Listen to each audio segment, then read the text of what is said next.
Seja muito bem-vindo, seja muito bem-vindo a mais uma live, seja muito bem-vindo.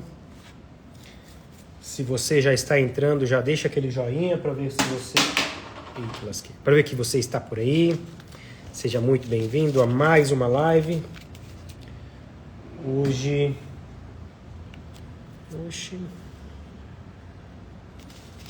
Esperar mais uns minutinhos o pessoal entrar e já iremos iniciar o nosso bate-papo de hoje.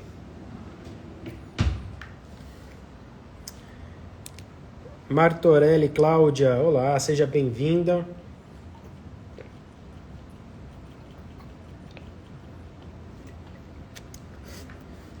Vamos entrando. Raisla, seja muito bem-vinda, você também. Prazer ter vocês por aqui. Pessoal que já está entrando, já clica no coraçãozinho, já deixa aquele like e já clica na setinha e mande para 5 amigos para vir conversar conosco, beleza? Deixa eu mandar para meus 5 amigos aqui e nós vamos iniciar o nosso bate-papo. Deixa eu ver. Estou ao vivo. Estou ao vivo. Sejam bem-vindos. Mais uns minutinhos para o pessoal que está entrando, o pessoal que está por vir. E já começaremos a nossa conversa. Deixa eu ver se eu acho aqui. Nossa...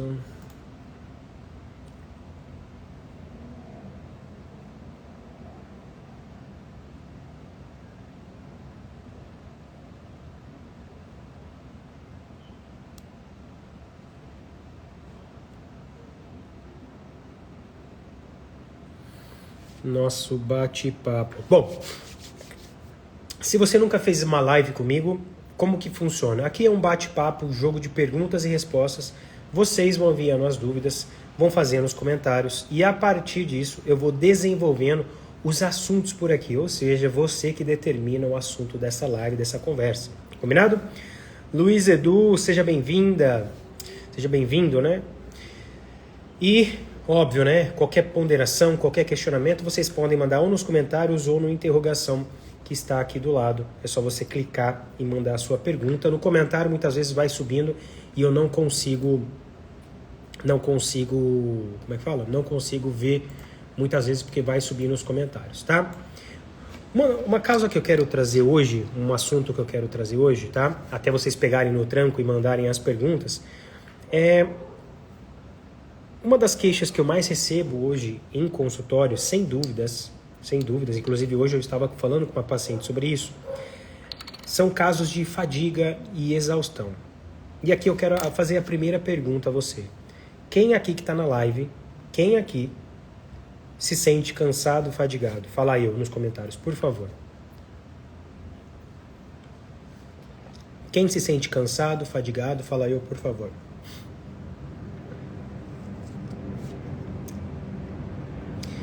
Quem se sente cansado, fadigado, fala aí nos comentários. Se não tiver, fala não, eu não, só para eu saber. Olha lá, algumas pessoas já se manifestaram. Olha lá, ó. Foi um tema aleatório e veja que nós já temos, 4 pessoas. Veja, foi um tema aleatório e quando nós temos um ponto em comum, que poucas pessoas dão valor, poucas pessoas identificam e nós vamos falar um pouco nesse início, tá? Eu sempre começo com um tema aleatório até vocês pegarem no tranco, até vocês começarem a mandar perguntas.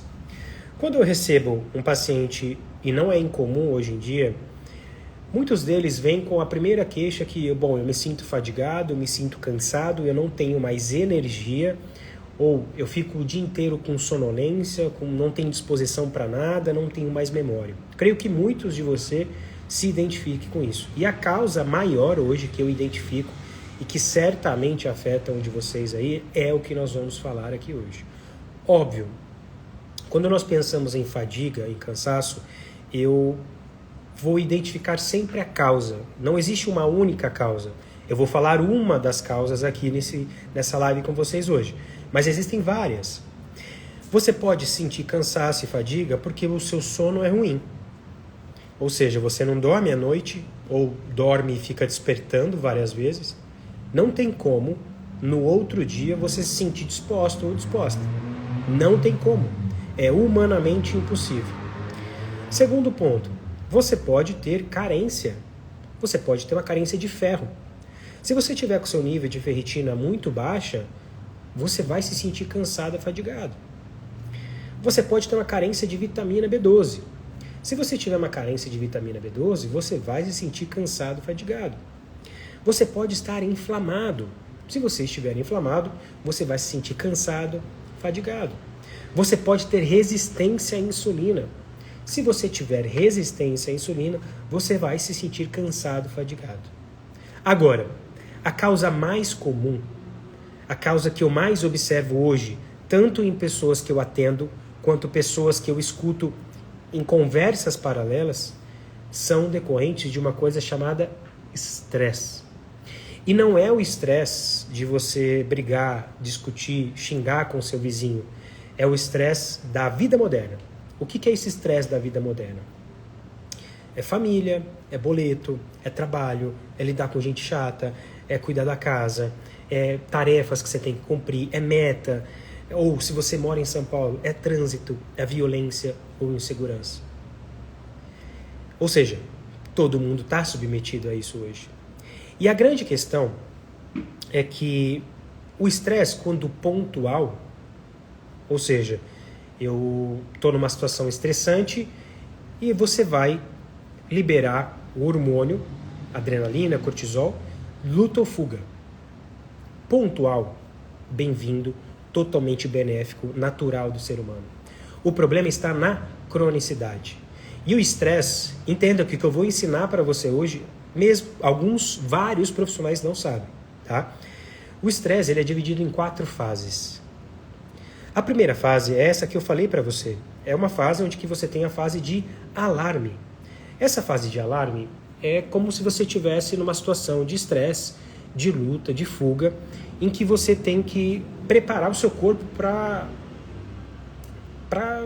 explodir, correr, para viver. Você libera hormônios, catecolaminas, a sua frequência aumenta, os seus músculos eles começam a contrair, você fica numa sensação de alerta, você fica numa fase mais eufórica, a frequência aumenta, porque o seu corpo está preparando para você lutar ou fugir. Se esse estresse ele continua, ou seja, vamos supor que você está num ambiente de trabalho que está te estressando muito. Se isso continua, você entra numa fase de resistência. O corpo ele começa a se adaptar a essas situações de estresse que você tem apresentado a ele. Porque ele não sabe diferenciar, entenda bem, o seu corpo não sabe diferenciar o que é um estresse porque você viu um leão e o que é um estresse porque o seu chefe ele te cobra e te põe metas abusivas. Seu corpo não sabe diferenciar. Essa situação, ele vai deflagrar o mesmo gatilho de estresse, vão acontecer as mesmas rotinas do estresse quando você estiver da frente de um leão no luta ou fuga. O seu corpo não faz essa diferenciação. Ele não vai falar, bom, agora eu estou num ambiente de trabalho, não é luta ou fuga, eu vou liberar um estresse diferente. Não. Você entra já numa fase onde que você tem o estresse de maneira crônica, porque você trabalha de segunda a sexta, alguns vão até sábado, e aí começa a ficar na cronicidade. Fica na cronicidade, aí você começa a apresentar alguns sintomas. É a fase onde você deve procurar ajuda, por quê? Na verdade, a melhor fase seria antes disso. Mas essa é a melhor fase, por quê? Porque você já está começando a apresentar alguns sinais de que está numa fase de estresse crônico. Está começando já a apresentar sinais. Fadigas, cansaço, problema de memória, já começa a alterar o sono, pode levar a uma queda de cabelo intensa. O que acontece? A pessoa geralmente posterga, ela não procura ajuda. Esse estresse continua. De novo, não é estresse de você brigar com o amiguinho, de você xingar, de você brigar no trânsito. É o estresse de vida moderna. de muita demanda, de não saber o que fazer, não saber o que vai dar conta, quem que vai dar banho no filho, que horas que vai buscar, o filho doente, é comida para preparar, casa para limpar, ou eu tenho que para trabalhar, eu tenho que produzir. É esse estresse. Só de falar aqui eu já fico mais eufórico. Eufórico no sentido de agitado, de estressado. Numa fase 3, nós já falamos da fase 1, da fase 2, numa fase 3 o seu corpo está entrando no que chama de fase de exaustão. Essa fase de exaustão é aquela fase que, de fato, o seu corpo ele fala assim, bom, o estresse é crônico, o estresse é só aceite.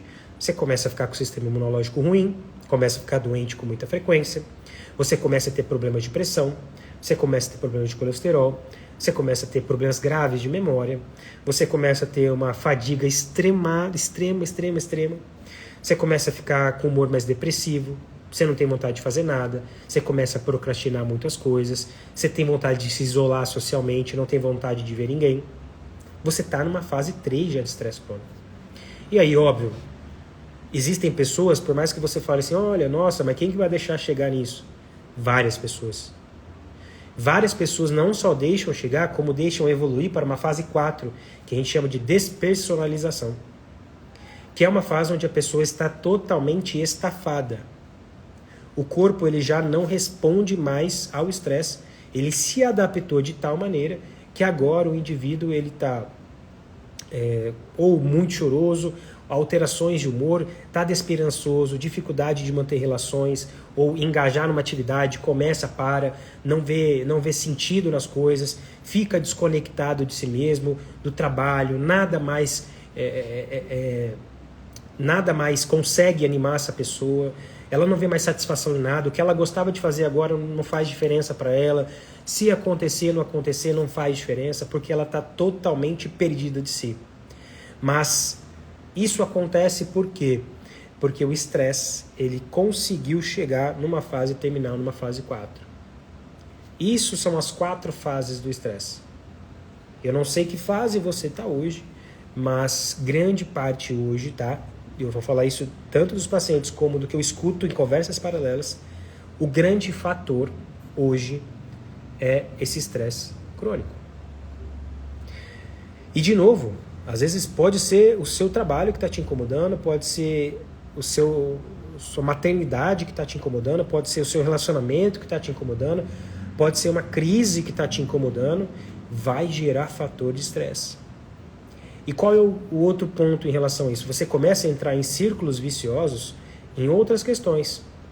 Por exemplo, você está numa fase 4 de estresse crônico, você vai começar a ficar muito fadigada, vai ficar com alterações de humor, vai ficar desesperançosa, vai ficar triste, vai ficar isolada socialmente. Isso vai afetar o teu sono. Se afeta o teu sono, isso vai piorar ainda mais esse estresse. Vai ser mais um gatilho de estresse. Aí junta que a pessoa bebe pouca água. Mais um gatilho de estresse. Junta que a pessoa come mal. Mais um gatilho de estresse. Junta que a pessoa é obesa. Mais um gatilho de estresse. Junta que a pessoa bebe e fuma. Mais um gatilho de estresse. Percebe? Percebe como a coisa vai desenrolando? Ou vai se enrolando, vamos assim dizer? E tudo começou pelo estresse crônico. Eu atendi um paciente que ele veio para mim e eu sempre gosto de perguntar e ouvir primeiro o paciente. A minha consulta começa, óbvio que eu pergunto alguns questionamentos, mas eu gosto de ouvir o paciente. E eu perguntei para ele, bom, como é que estão as coisas, como é que tá tudo bem? Ele, tirando o estresse, tá tudo certo. Aí já me ligou um sinal de alerta. Se é um outro profissional, provavelmente ia dar risada, falando, é normal, estresse do trabalho, normal, ia passar. Isso me ligou um sinal de alerta. E aí eu comecei a aprofundar em cima daquele comentário. Falei assim, mas como assim estresse do trabalho, normal? Fala um pouquinho para mim. Ele, não, é porque lá na empresa diminuíram o contingente, aí começa a sobrar mais demanda, aí tem responsabilidade, isso está gerando estresse. Aí eu falei, tá, mas o que você está sentindo? Não, às vezes eu fico muito irritado, fico descontando no meu filho, minha memória já começa a ficar ruim, o sono tá péssimo, eu estou acordando à noite. E eu fiz uma seguinte pergunta para ele, e é a que eu faço geralmente quando alguém me indaga isso. Você já procurou ajuda? E a resposta dele falou assim, não. Eu virei para ele e falei assim, olha, você está dando todos os sinais de que você não está legal. Você vai esperar adoecer de fato para buscar ajuda? Aí foi quando eu tive um insight de que tem uma frase que diz o óbvio às vezes precisa ser dito, e encaixou muito bem aqui. Porque ele virou para mim e falou assim, nossa, eu não tinha pensado nisso. Eu perguntei para ele, por que você não buscou ajuda? Mas se eu te contar isso aqui numa conversa, você fala, nossa, mas é simples, você tem que buscar ajuda. Você vai falar, é muito intuitivo. Mas geralmente a pessoa que está na condição, ela não tem essa percepção. E isso pode ser sobre estresse, isso pode ser sobre obesidade, isso pode ser sobre a menopausa. Veio um comentário lá num post meu sobre menopausa. Eu falei, olha, eu acho que eu estava respondendo uma pergunta em que a moça falou, a menopausa é fim de vida. Aí eu falei assim, a menopausa é fim de vida se você não tiver... Foi isso? Não, eu falei, eu estava falando, lembrei, eu estava falando de uma pessoa que ela estava na menopausa e estava se sentindo muito depressiva, estava se sentindo muito desanimada, sem ânimo para fazer nada. Aí eu falei, isso aí pode ser da menopausa, mas também pode ser de outras coisas. Aí, uma moça no comentário desse vídeo falou assim, não, menopausa é o fim da vida, eu estou sofrendo com isso, estou com depressão. Aí eu falei assim, você já buscou ajuda? Aí ela falou, não. E aí, de novo, se a gente pegar e eu trouxer isso aqui para você e falar assim, olha, estamos conversando aqui de bar, de boteco, eu e você. Eu falei, nossa, eu tô com um problema de meio sentindo depressivo, eu não tô com vontade de fazer nada. Certamente você vai virar para mim e falar assim, por que você não busca uma ajuda, alguma coisa? Só que o que eu quero passar para você aqui, com esses dois exemplos que eu dei, é que quem está na condição geralmente não percebe isso. Não percebe o quão óbvio que o passo que ela tem que dar é buscar ajuda. O outro passo é você entender isso e querer buscar ajuda, obviamente. Porque existe, né, hoje, obviamente, muito preconceito em relação a isso. Homens eu vejo muito em relutar em buscar ajuda. Como homem eu também falo isso. Às vezes, ainda mais médico, aí que não vai buscar ajuda mesmo. Médico, vou falar um segredo para vocês. Médico é o pior paciente que existe, tá? Médico é o pior paciente que existe. E ainda, eu sou filho de médico e médico. Então, esqueça que médico, para mim, é só hora que não tem jeito mesmo. Mas, graças a Deus, eu nunca precisei de algo mais grave. Mas, voltando ao nosso assunto, a pessoa que está na condição, muitas vezes, ela não percebe. Um outro exemplo é a obesidade. Às vezes, a pessoa, ela está num processo de obesidade, ela já se acostumou àquela condição. Então ela é obesa há 10, 12 anos, que ela está naquela condição, ela já se acostumou e para ela está tudo bem. Aí ela começa a ficar diabética e ela não consegue fazer a correlação de que, bom, é a obesidade que me deixou diabética. Qual que é a conclusão que ela chega? Estou diabética. Ela não faz essa correlação. E para ela, de novo, está tudo bem, ela não tem essa percepção de mudança de bom, é a obesidade que me trouxe a diabetes, ou é a obesidade que me trouxe a hipertensão. A mesma coisa vale para o estresse. E eu acho que, e agora é uma opinião, o estresse é mais subvalorizado, principalmente por parte de profissionais, mas mais ainda por vocês. Por vocês aí que estão assistindo. Já ouvi várias vezes, não foi uma, foram duas, foram várias vezes. Por exemplo, a pessoa vai no pronto-socorro com uma dor no estômago. Aí o médico fala assim, olha, isso aí é gastrite emocional. Ou ela vai e fala assim, bom, isso aí a pressão subiu muito. Aí ele fala, olha, isso aí é estresse. Aí a pessoa sai e fala, não, tudo é estresse. Tudo é ansiedade, tudo é estresse. E eu acabei de explicar para você a cascata, os 4 estágios dos estresse.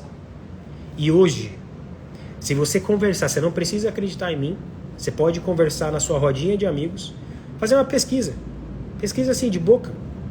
Pergunta para ele quantos dos seus amigos da sua roda se sentem ansiosos ou se sentem um pouco estressados, ou o termo que é mais utilizado, sobrecarregado.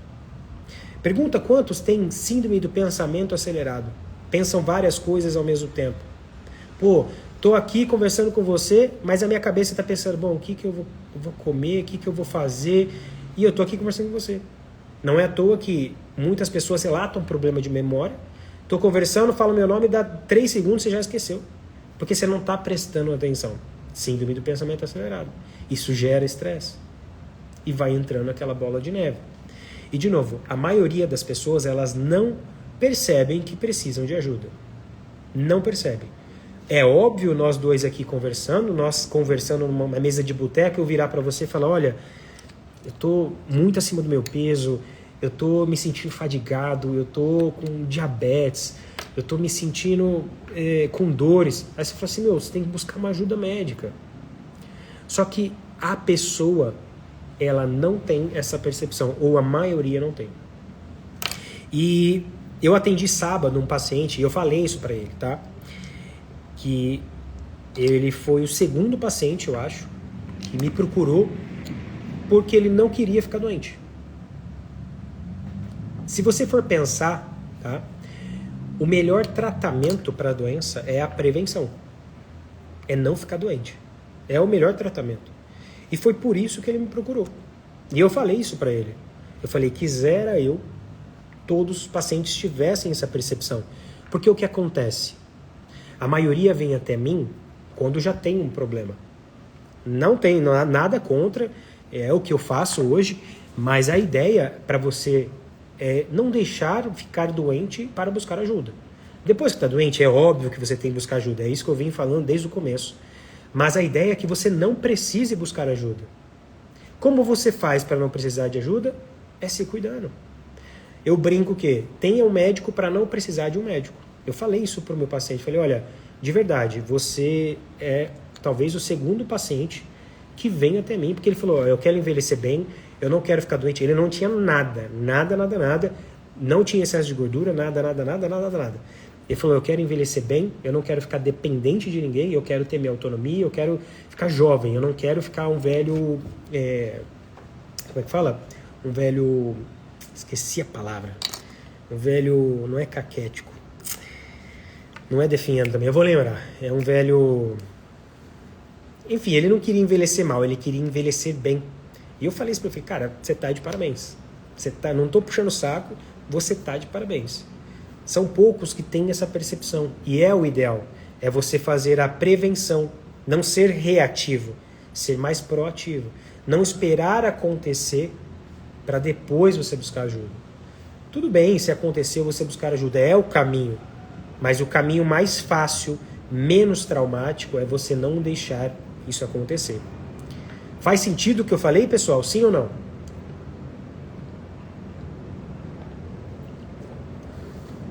Quero saber se faz sentido o que eu falei, sim ou não. Ninguém comigo hoje? Faz sentido, pessoal? Boa! Algumas boas manifestações aí, que bom. Agora, obviamente que muitos de vocês devem estar se perguntando como que trata. E se não perguntaram, mentalmente eu vou falar agora como que você deve tratar. Primeira coisa é você vai se identificar com os pontos que eu falei. Essa live vai ficar salva, se você chegou na metade, você vai voltar e se identificar ou entender se isso faz sentido para você também ou não, tá? Bom, a primeira coisa que você vai fazer é óbvio. Pegue hoje.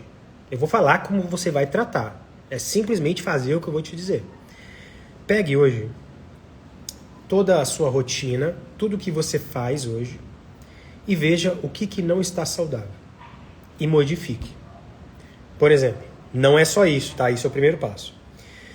Bom, hoje a minha alimentação é muito ruim, hoje eu sou sedentário, hoje eu não tomo água, hoje eu durmo mal.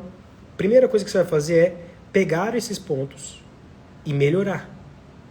Por quê? Porque esses pontos, eles vão te ajudar, mas se eles estiverem desregulados, eles vão ser mais um fator estressor. Vou repetir.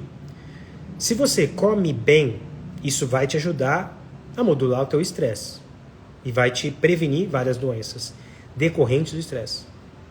Agora, se a sua alimentação estiver ruim, vai ser um gatilho estressor. Se você bebe água corretamente, o seu corpo ele vai ficar bem hidratado e ele vai fazer todas as funções que ele tem que fazer meio à hidrólise. E outra, o volume vai se manter e ele vai te ajudar a melhorar o seu estresse. Até porque, quando você bebe pouca água, o seu cérebro sofre muito. Tanto é que essa região, o córtex pré-frontal, quando você bebe pouca água, ela fica burra. E você tende a confundir muitas vezes fome com sede. Porque essa área fica burra na hora de tomar decisão. E se você bebe pouca água, você gera um gatilho estressor. E uma pessoa que está no estágio 4, fadigada, desmotivada, sem vontade para nada, isolamento social, o que ela menos precisa é mais um gatilho estressor na vida dela. Primeiro passo que você vai fazer, você vai sentar sozinha mesmo e vai anotar como estão seus hábitos hoje. Vai identificar quais são os hábitos ruins e vai modificar. Óbvio que tem alguns que vocês vão conseguir sozinhos, outros você vão precisar de ajuda. Exemplo, se você tem uma insônia, você vai precisar de ajuda, obviamente. Existem algumas coisas que você pode fazer? Claro que existem. Faça a higiene do sono, é o principal. Mas vai acontecer de você necessitar de ajuda em alguns momentos para que você consiga dormir de fato. Não é incomum eu atender paciente que tem uma questão de estresse crônico com uma insônia e eu preciso corrigir essa insônia. É o meu pilar de tratamento ali. Porque se eu corrijo a insônia, essa pessoa vai dormir melhor e esse estresse que ela tem vai reduzir automaticamente. Porque, como eu disse, o sono é um dos pontos que, se você dorme bem, te ajuda a controlar o estresse. Agora, se você dorme mal, isso é mais um gatilho de estresse. Tenho certeza que se você não é essa pessoa, você conhece uma pessoa que quando dorme mal fica de mau humor. Porque interfere. E uma pessoa no estágio 4 de estresse, o que ela menos precisa é mais um gatilho de estresse. E muitas vezes a insônia você vai precisar de ajuda. Suplementação, que é o que eu geralmente faço, ou algum ajuste em termos de mudança de estilo de vida para que você consiga dormir a noite inteira. O objetivo é dormir a noite inteira. Acordar para fazer xixi à noite não é normal. Mas eu volto a dormir rápido. Não é normal. Segunda coisa que você vai fazer. Exercício físico. Apesar de o sedentarismo não ser uma ação direta com um gatilho estressor, o exercício ele tem uma função de aliviar o estresse. E a boa notícia para você é qualquer exercício. Aqui eu não estou pensando em emagrecimento, aqui eu não estou pensando em flexibilidade metabólica, aqui eu não estou pensando em hipertrofia, aqui eu estou pensando em neuroplasticidade, BDNF, irisina, conexões nervosas, liberação de neurotransmissores e sinapses nervosas. Ou seja, eu estou pensando na sua saúde mental e qualquer exercício faz isso. Saiu um recente estudo que o exercício físico chega a ser até melhor que alguns medicamentos para tratar depressão. Exercício físico. Qualquer exercício. Eu não gosto de nenhum. Aí são escolhas. Se você prefere tomar remédio, você é do outro time. Agora, se você prefere, eu não sou um adulto, eu não gosto de fazer exercício, mas é um mal necessário, aí você está na galera que vai ter um benefício em relação a isso. E óbvio, você tem um benefício adicional futuramente desse exercício físico. Mas aqui eu estou priorizando a tua saúde mental. E vai servir também como uma válvula de escape para você. Vai servir como você liberar aquele estresse. Tem uma paciente minha que luta Muay Thai. E para ela, Muay Thai não é só queima de caloria. Ela está dando soco ali, ela está extravasando. Você precisa extravasar isso. O terceiro ponto, e aqui é um dos mais complicados, tá? O terceiro ponto é pessoas que não tem hobby. Ou seja, você precisa ter um hobby na sua vida. Precisa. Ah, não tenho tempo. Tem tempo. Você precisa de um hobby na sua vida. Eu atendi uma outra paciente sábado, nós tivemos essa conversa, ela está com uma questão familiar em termos de cuidar de filho de férias, 2 filhos, aí a funcionária que fica em casa não está mais, aí ela precisa cuidar da casa e dos filhos e trabalho, então imagina o quão estressante está. E nós conversamos, na primeira consulta que ela passou, eu já dei essa orientação do hobby, e ela foi para o crochê. E aí na conversa de sábado ela falou, não, já estou fazendo tapete, estou fazendo, como fala, suplá, estou fazendo cachecol, estou fazendo gorro para a família inteira. E eu falei, você se sente bem? Ela é minha terapia. Eu entro no quarto, fecho a porta e faço meu crochê. Tem que ter um hobby. E hobby, pessoal, não é exercício físico. Hobby, eu tenho uma definição de hobby que são 4 pontos. É algo que você gosta de fazer, algo que você faria de graça, algo que você faria e não vê o tempo passar e fique feliz fazendo. Tem que seguir esses 4 pontos. Se for algo que você gosta de fazer, faria isso de graça, não vê o tempo passar e fique feliz, isso é um hobby. Tem que ter, pessoal. E se você for conversar com as pessoas hoje, a maioria, o que você gosta de fazer? Ah, eu gosto de pintar. O que você gosta de fazer? Ah, eu gosto de desenhar. Por que você não pinta? Por que você não desenha? Ah, porque eu não tenho tempo. E tempo tem. E se você não arrumar tempo para cuidar da tua saúde, você vai ter que arrumar tempo para cuidar da tua doença. Escreva isso. Você vai adoecer. Vai adoecer. Não sei se você está percebendo como estão encaminhando as coisas, mas o mundo está te obrigando a ficar ansioso. E se você não tiver armas para combater isso, você vai ficar doente. E eu acho engraçado que as pessoas dão risada disso. Quando eu atento e falo assim, ansiedade, depressão, já teve algum histórico? Ah, ansiedade todo mundo tem um pouco. As pessoas acham graça disso. É normal, sim, as pessoas terem um pouco de ansiedade. É normal. Faz parte do ser humano. Agora, a condição de ansiedade, isso sim tem que ser tratado. E o mundo está te obrigando a se encaminhar, queira você ou não, é isso. É bombardeio de notícia, é bombardeio de que você tem que saber o que está acontecendo, é toda hora que você tem que ter coisa para fazer, como que você vai fazer, e produzir, e coisa saindo. Se você não acompanhar, você vai ficando para trás, isso vai gerando ansiedade. Ah, é o outro que tem, eu não tenho, e ele fez, vai gerando ansiedade. E se você não tiver armas para isso, você vai adoecer. Uma dessas armas, como eu falei, é o hobby. E de novo, pode ser qualquer coisa. Ah, é drenagem linfática, ótimo. Ah, é ficar na rede, ótimo. Você precisa achar. E infelizmente, não sou eu, não é o seu médico, a sua médica, não é sua prima, sua vizinha, sua mãe que vai te dizer. Quem vai saber qual é o melhor hobby para você é você mesmo. Você vai ter que entender os 4 pontos do que é um hobby que eu falei aqui. O que você gosta de fazer, faria de graça, não vê o tempo passar e fique feliz fazendo. Achou isso? Ponto. Isso é a tua terapia. O 4º ponto, óbvio, como eu adiantei, terapia. Existem coisas que você não vai conseguir falar para os seus amigos ou para algum familiar que você tenha tamanha conexão. Vou dar um exemplo. Eu atendi uma paciente de 78 anos. Ela entrou na sala com as filhas e ela estava num quadro de depressão muito grave. Grave não, mas ela estava num quadro de depressão bem profundo. Por quê? Porque ela era uma senhora e as filhas... Era uma senhora, uma pessoa que sempre foi muito ativa, só que obviamente veio a terceira idade, ela não se cuidou adequadamente. E, além disso, as filhas começaram a interditar ela pelas coisas da casa mesmo. Não pode cozinhar, não pode subir em escada, não pode limpar. Ela começou ainda a ficar pior da depressão. E aí eu falei, tudo isso que eu estou falando para vocês, eu falei para ela também, e falei da terapia. Aí ela virou para mim e falou assim, bom, tudo que eu tenho para falar, eu falo para minhas filhas. E o recado que eu quero dar para vocês, que eu dei a ela, é que, como eu disse, existem coisas que vocês não vão falar para as pessoas que você tem maior conexão. Por mais que sejam íntimas. E eu vou dar um exemplo para você entender, o exemplo que eu dei para ela. E ela estava com as filhas dentro do consultório.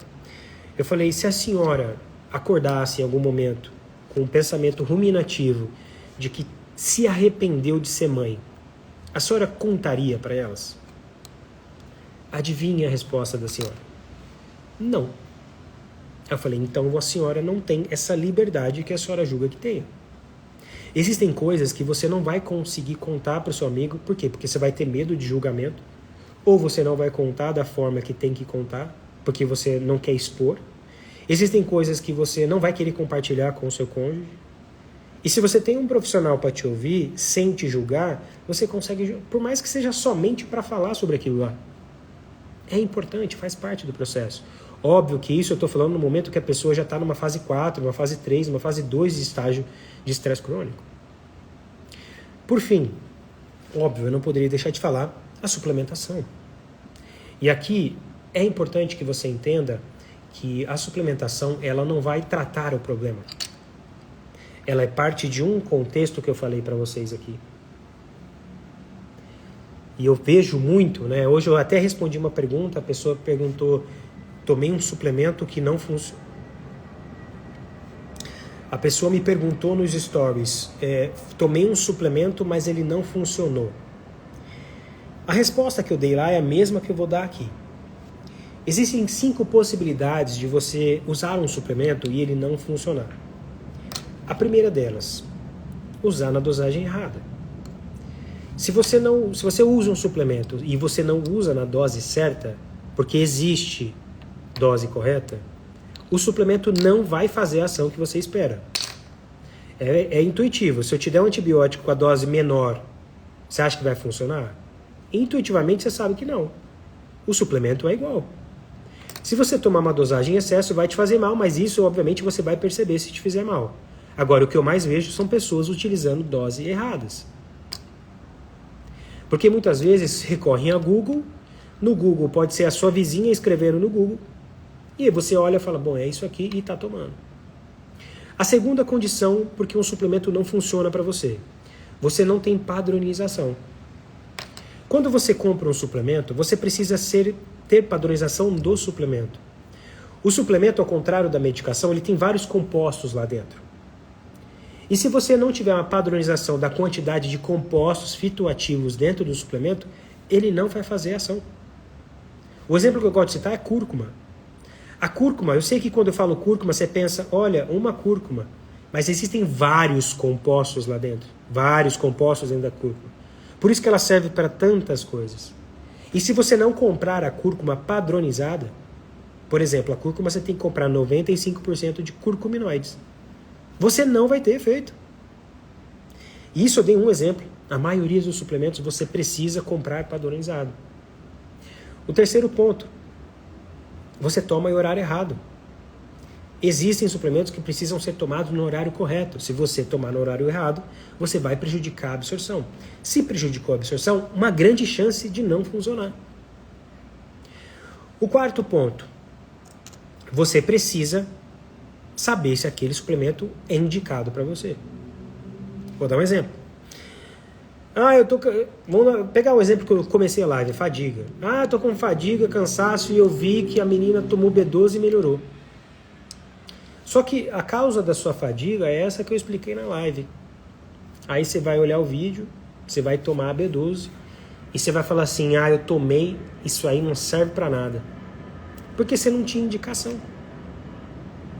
E o quinto e último ponto é você espera que o suplemento faça uma função que ele não faz. Você espera que o suplemento vai arrancar a gordura abdominal e não é isso que ele faz. Aí você vai ser aquela pessoa que vai falar, olha, eu usei isso aí e não serve para nada. Porque você espera que ele faça uma coisa que ele não faz. Resultado disso tudo, você está jogando dinheiro fora, perdendo tempo e se frustrando. Em relação à suplementação aqui, no caso do estresse crônico, para você melhorar esse perfil de estresse crônico, é você entender que existe uma classe de suplementos chamados adaptógenos que podem ajudar você a modular essa resposta ao estresse.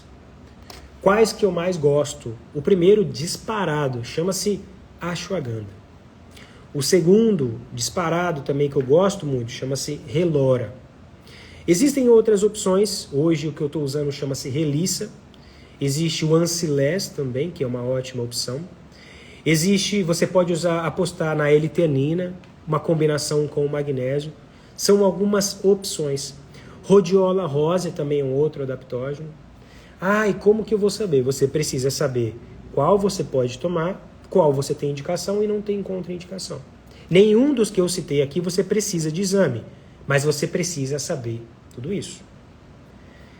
Feito esses 5 pontos mais a suplementação, você vai ter uma melhora do teu quadro.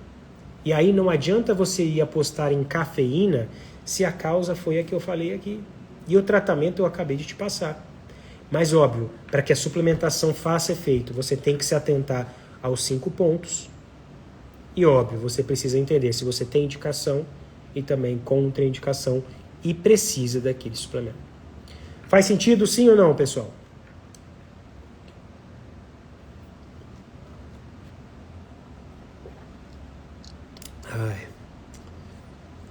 Faz sentido sim ou não?